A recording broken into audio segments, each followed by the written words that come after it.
We have seen a number of Christian leaders having confessed of or having been found out of their moral failings and other matters that has happened that has been disturbing. Why is this happening?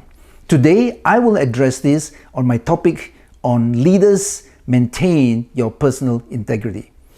Welcome to wilsonliling.com. This is my leadership podcast, and we do podcasts on intercession and prophetic as well. We also have study guides that accompany every one of these podcasts, and it will really help you. There are questions there for discussions for your group, or even as you want to discuss or think about it yourself.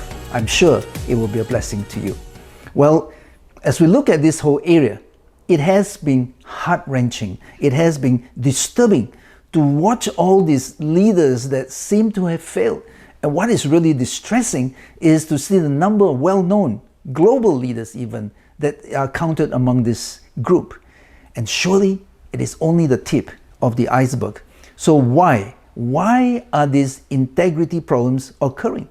I believe part of the problem is the lack of not only personal integrity, but also the lack of discipleship in this whole area of Christian living and ministry. In Hope International Ministry, we, unfortunately, have experienced some of this impact in our past leadership as well. So the challenge for us is to be vigilant in our own hearts, vigilant in our lifestyle, because we have an enemy. And this enemy is constantly scheming to undermine our leaders, undermine our pastors in particular. And not only that, we live in a world where its values are constantly pressurizing us into its mold or seeping into our hearts if we're not careful or alert to it. And this world emphasizes so much on success, charisma, power, authority, money, fame, and so forth. And sadly, a part of the Church of Jesus Christ has bought into it as well, especially those churches which seem to uphold celebrities amongst its leadership. And often this has been at the expense of the high standards of righteousness and morality that God expects of us. So the challenge for us is to aspire towards a godly integrity. Now, let me just define for us this godly integrity. The word integrity actually was evolved from the Latin adjective integer, which we would realize by now just means whole or complete. And it is really could be defined as an undivided or an unbroken completeness, or a state of being complete or whole. When it's used to describe a person, it refers to the concept of living by one's values and principles. In other words, we are honest about who we are and what we do, both to ourselves and to others. Our private thoughts, our choices and actions are consistent with our outward speech and behavior. So integrity may be defined as the quality of being honest and having a strong moral principles. Now, as Christ followers, we need a God-oriented definition. So may I rephrase it this way now. Godly integrity may be defined as the quality of being honest, having strong God-aligned moral principles. You see, God has to be our standard. And Apostle Paul rightly challenges us in 1 Corinthians chapter 11, verse 1. He says, "Be imitators of me as I am of Christ." Now let's answer this question, why? Why we must maintain integrity. Let me give you a few major reasons. Firstly, it moves us towards personal wholeness. Now this is something I have not heard others talk about, but I believe it's so crucial to deal with our hearts. As we had defined earlier, integrity involves consistency. Consistency between our internal self and our external behavior. And the more we resolve to hold to live out this personal integrity effectively, means we are also challenging ourselves towards a personal wholeness. For it is really challenging us to be a better version of ourselves. What we need to understand that it is the broken, the dysfunctional self that manifests inconsistencies. See, the greater our brokenness, the greater our inconsistencies. And here lies one of our greatest problems. Too often we gloss over our brokenness. We hide it, we deny it, we suppress it. And we are too busy performing while we fail to be. Because we win accolades while we perform, but few will bother to peek beneath our covers. And few are willing to invest into addressing the brokenness. So the performance continues until the fissures in us fracture. As leaders, we must reconcile our internal self to our public self. And the key to this is by crucifying ourselves at the cross. To really let Christ live in and through us more and more. And that is the only true solution. Self-care, self-discipline, accountability, even counseling and so forth can be part of the solution. However, most foundational to it all is we must crucify our flesh and develop in Christ-likeness. I did a past leadership podcast on becoming a Christ-centered leader, and I addressed some key aspects on that journey towards Christ-centeredness in that podcast. So, to maintain personal integrity, that's a really difficult thing to do. It's not easy to do. It requires much humility and discipline. Again and again, I have to watch my own heart in the choices that I make, the thoughts that I entertain, in the things I say and do. Is it with integrity? Do I have to crucify my heart in that specific area again? That is part of the journey. The second thing is we have to realize that it is expected of God's leaders. Integrity is expected of us. The Bible says in 1 Timothy chapter 3, verse 1 and 2, it says, "Here is a trustworthy saying.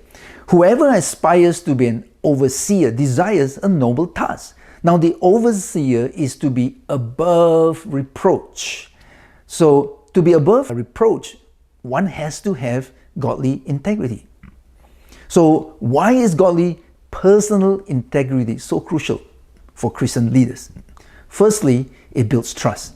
You see, when our followers can see our integrity, it gives them confidence to place their trust in us, our words, our promises, our intentions. If we lack integrity, eventually this trust will be broken when people discover the truth. This destroys our leadership, our influence, and it's extremely difficult to rebuild trust when that happens. And secondly, it helps create a culture of transparency. You see, when we show integrity, we are being ourselves, we are being transparent. And this helps our group, those who follow us, to be transparent as well, to be more vulnerable. And that is what I love, for example, of Francis Chan, because of his transparency, his vulnerability, and his ability to express himself, to reveal his sincerity despite his weaknesses.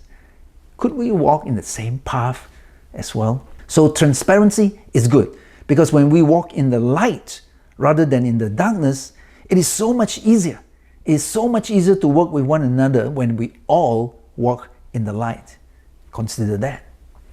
Another reason, it honors God and avoids His judgment. Wow.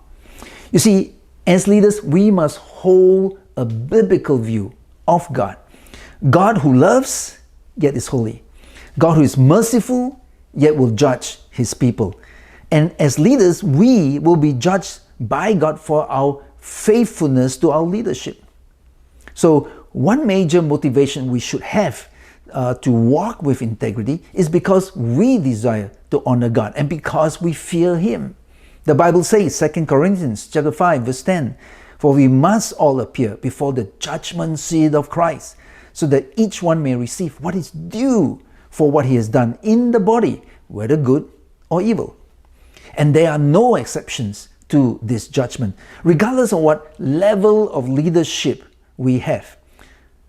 But you may ask, but wouldn't God be compassionate, merciful, gracious? Sure, God will judge us with all of that. And all we do, nevertheless, will be judged, as is described for us in 1 Corinthians chapter 3, verse 12 to 15. Verse 12 says, "If anyone builds on this foundation using gold, silver, costly stones, wood, hay, or straw, their work will be shown for what it is, because the judgment day, will bring it to light. It will be revealed with fire, and the fire will test the quality of each man's work. If what has been built survives, the builder will receive a reward. If it is burned up, the builder will suffer loss, but yet will be safe, even though only as one escaping through the flames." You see, it is because of God's mercy that our salvation is not put before the judgment seat. But our rewards will. Think about that. So we should really fear God's judgment more than any man's judgment, because his judgment will have internal or eternal implications, while man's judgment is only temporal. And I certainly do not wish to face God's judgment and watch all that I've done, all my sweats and tears, my accomplishment, everything burn up because I lack integrity. So the big question, the crucial question for us today is this: how high a view do we have of God? And this would deeply motivate us to honor Him, to fear Him even. Unfortunately, I think some leaders do not hold such a high view of God in their hearts, even though they may say so publicly. Thus, it becomes the shifting sands upon which their integrity will perish. Another reason why we should maintain integrity is that it protects us against the enemy's schemes. The lack of integrity introduces shadows in our hearts and in our actions. And the devil, he does his best work in the shadows, where people think there's still enough light, but the devil has enough darkness to achieve his greatest mischief. And we have seen the fallen leaders who they thought they could keep a little bit of shadow without falling into darkness, but they were deceived to fall into darkness while they were still thinking they were merely in the shadows. Run from these shadows. Lastly, another reason, it enables our witness to Christ. Our integrity enables us to be effective witnesses for Christ, because people are drawn to honesty, to sincerity in our leadership, in our life, in our ministry. It will make a huge difference as we walk with integrity. Now, let me give us some thoughts on how to maintain personal integrity. Firstly, be honest about who you are and your achievements. Don't try to be something you are not. Be secure in God. It is better to focus on internal transformation than to try to gain public acclamation. Don't exaggerate your accomplishments. It will bite you back one day. It was going to cause more damage to your reputation than it's worth. Far more than whatever you think you can gain by this exaggeration. Remember, nowadays, whatever you make public, whatever you put out there is going to be on the digital world forever. People can trace back everything you submit to others. Be as transparent as is wisely possible. For we don't want to stumble people, nor open ourselves to unnecessary attacks from those with ungodly intentions, but be as transparent as you can. Be willing to humbly admit fault or weaknesses rather than try to cover it up all the time. And be humble. Listen to others. Allow them to tell you about their perceptions of you. And it can be very helpful for us so that we can learn from it and hopefully improve.